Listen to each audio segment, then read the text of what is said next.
Tisztelt Hölgyeim és Uraim, kedves barátaink, magyarok!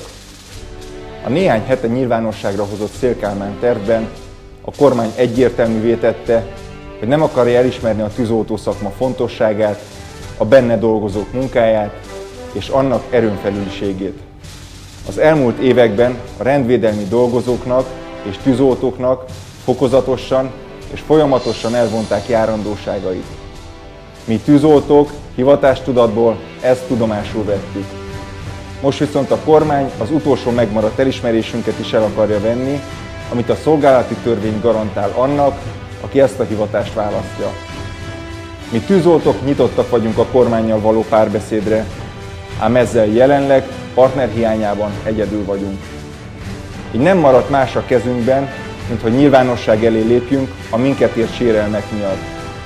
Elérkeztünk egy olyan pillanathoz, amit már nem hagyhatunk szó nélkül, a hivatásunk és a benne dolgozók védelme érdekében meg kell akadályoznunk szerzett jogaink eltörlését.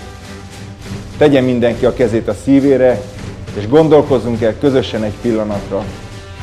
A tűzoltókra mindig számíthattak azok, akik bajba kerültek, de azok is, akik csak kíváncsiságuknak engedve betértek egy-egy laktanyába. Mi mindig segítőkészek és készségesek voltunk. Minden pillanatban ugrásra készen álltunk, hogy segítsünk, ha baj van, de mi is emberek vagyunk.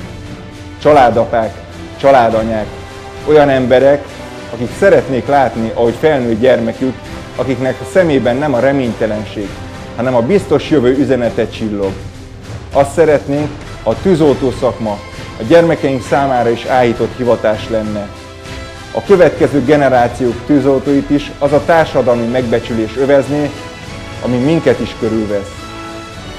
Így most azt kérjük tőletek, hogy segítsetek nekünk. Ha számítunk nektek, ha számítanak azok, akik az életüket kockáztatják nap mint nap értetek, álljatok mellénk. Most nekünk van szükségünk arra a segítőkézre, amelyet eddig számtalanszor mi nyújtottunk felétek. Nem akarunk viszályt vagy haragot, csupán egyetlen dolgot szeretnénk. Akadályozzuk meg együtt a tűzoltó hivatás meggyalázását. Döntsetek, most rajtatok a sor, hogy hallassátok hangotokat velünk, együtt, értünk. Találkozzunk május 6-án, pénteken 10 órakor a Kossuth téren.